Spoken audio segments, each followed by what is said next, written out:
कोई सुपरवाइजरी उनकी पोजीशन है, वो बिल्कुल non party to the total proceeding है, तो उससे काफ़ी हद तक क्लैरिटी आ गई कि जिस बंदे के पास कोई प्रोसेस में इख्तियार नहीं है, जिनके पास किसी किस्म की कोई उसके ऊपर दस्तरस नहीं है, जिनके दस्तखत के साथ या जिनके कहने के अमल के साथ डीआरओ अपने तौर पे डायरेक्टली इलेक्शन कमीशन के मातहत हो जाते हैं। डीआरओ का टोटल कंडक्ट, आरओ का total conduct election commission regulate करती है, उनकी कैपेसिटी टोटली चेंज हो जाती है। इलेक्शन अगर वो साहब जुडिशरी से हों, वो साहब एग्जीक्यूटिव से हों, जिस तरीके से भी उनका ताल्लुक हो, लेकिन जब वो एज आरओ और डीआरओ एक्ट कर रहे होते हैं तो इलेक्शन कमीशन उनके उस कंडक्ट को रेगुलेट भी करता है, उसकी अकाउंटेबिलिटी का प्रोसेस भी वहीं पर है और उनकी जो पूरी उनकी कम्युनिकेशंस हैं वो भी इलेक्शन कमीशन, क्योंकि वो उसका रेगुलेटर है। अब ये जो कल सूरत हाल पैदा हुई तो उसके बाद एक बड़ी खौफनाक कैंपेन शुरू की गई कि डिफरेंट डीआरओज़ की तस्वीर लगाकर, उनकी फैमिलीज़ की तस्वीर लगाकर, उनके बच्चों की तस्वीर लगाकर हेट इंसाइट किया जा रहा है और इस तरह से किया जा रहा है कि उनकी लाइफ को थ्रेट हो जाए और इस तरह से किया जा रहा है जैसे 9 मई से कबल किया गया था। ये लोग अपने उस इंतशारी रवैये से बिल्कुल बाज नहीं आ रहे। 9 मई को एक पाकिस्तान की तारीख का स्याह तारीख दिन था, जिस दिन अफवाज पाकिस्तान के ख़िलाफ़ एक इसी तरह की हेट कैंपेन चलाकर, एक मतवातर हेट कैंपेन चलाकर, बिला जवाज़ हेट कैंपेन चलाकर, उसके बाद उन लोगों को इंसाइट किया गया, पॉलिटिकल एक्टिविस्ट को एक वायलेंट मॉब में कन्वर्ट किया गया, उसके बाद फिर कोर कमांडर्स के घरों पर हमले करवाए गए, उसके बाद फिर मिलिट्री इंस्टॉलेशंस पर हमले करवाए गए, उसके बाद फिर किसी किस्म की कोई एक ऐसी चीज़ आपने देखा, एयर बेसिस पर हमले, बैंक जलाए गए, एम्बुलेंसेस जलाए गए। तो ये 9 मई का एक बिल्कुल एग्जैक्टली उसी पैटर्न पर हेट इंसाइट करके, कोई एविडेंस के बगैर।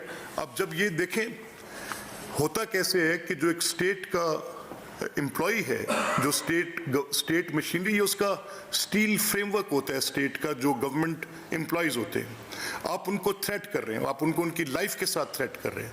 आप ये कह रहे हैं कि पॉलिटिकल पार्टी के कुछ कारकुनान वो इनके पीछे बाहर निकलें, इनको रोकें, इनके दफातर पर हमले करें, इनके घरों पर हमले करें, आप ये इंसाइट कर रहे हैं। और ये मैं इस वक्त की जो गवर्नमेंट है, मैं उनको ये मुतनब्बे कर रहा हूँ, मैं उनसे कह रहा हूँ कि इसको प्रीएम्प्ट करें।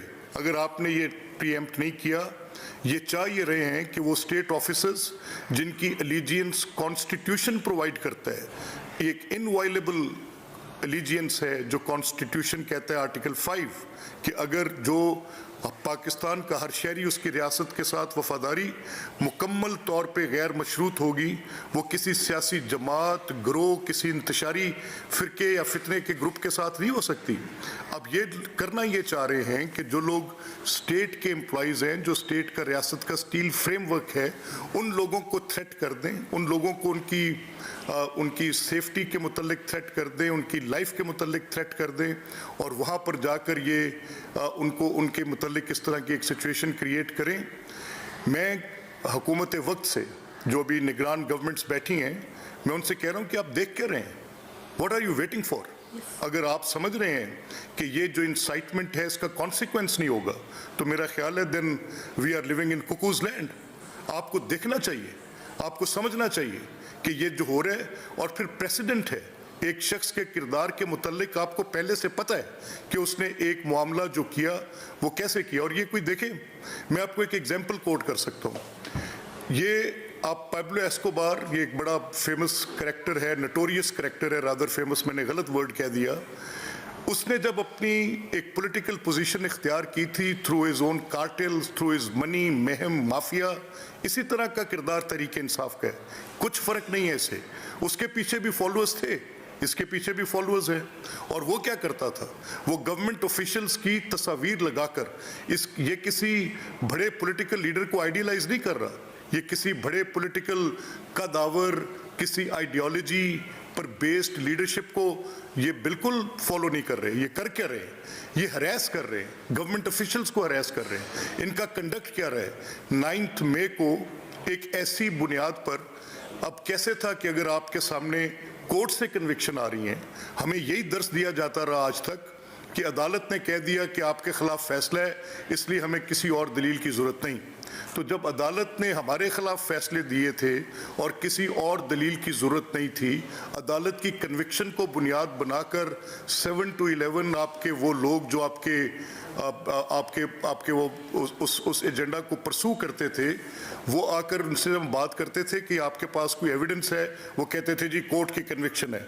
हम कहते थे कोर्ट की कन्विक्शन में वो इस तरीके से नहीं हुआ, एक लंबी बहस है, उसमें जाके मैं आपका वक्त ज़ाया नहीं करूँगा। लेकिन जिस तरीके से वो पैब्लो एस्कोबार का वो माफिया जो था वो करता था, तस्वीर लगाकर गवर्नमेंट ऑफिशियल्स को, अगर 1 इंच का फर्क हो इनकी इस कैंपेन में उस कैंपेन के साथ, आप उसकी पूरी ममासलत ढूंढ सकते हैं। ये ड्राइव करते हैं अपने आप को, कैसे ये ड्राइव करते हैं, इनके कौन लोग आइडियल्स हैं, किन के किए कामों को ये फॉलो करते, ये मैंने आपको सिर्फ एक एग्जाम्पल कोट की है कि ड्रग माफियाज के, कार्टेल्स के किए गए तरीक़ेकार को ये इख्तियार करते हैं। दूसरी जो मैं आपसे बात कहने लगा हूँ, देखें मैं बिल्कुल without mincing my words, without the fear of contradiction, कोई भी एक लम्हे की मैं आपके सामने इस बात पर मुझे कहने में आर नहीं है।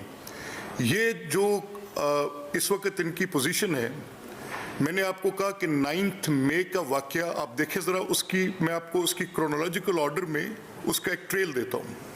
9 मई से पहले क्या हो रहा था? 9 मई से पहले इमरान के ख़िलाफ़ वारंट्स आ रहे थे, वो वारंट्स एग्जीक्यूट नहीं किए जा रहे थे। वो वारंट्स लेकर अगर गवर्नमेंट ऑफिशियल्स इनकी रेजिडेंसेस पर जाते थे तो वहाँ पर जत्थे बिठा दिए थे, जिनके कंधों पर लाठियाँ थीं, जिनके हाथों में पेट्रोल बॉम्ब थे। जब वो लोग कोर्ट सर्वर्स वो वारंट्स एग्जीक्यूट ना कर सके, पुलिस की मदद ली गई। पुलिस की मदद लेकर जब वहाँ तक पहुँचे तो फिर उसके बाद उन्होंने क्या किया, वहाँ पर उन्होंने उनके ऊपर बलवा किया और वो एक्यूमुलेट हुई बाद में सिचुएशन।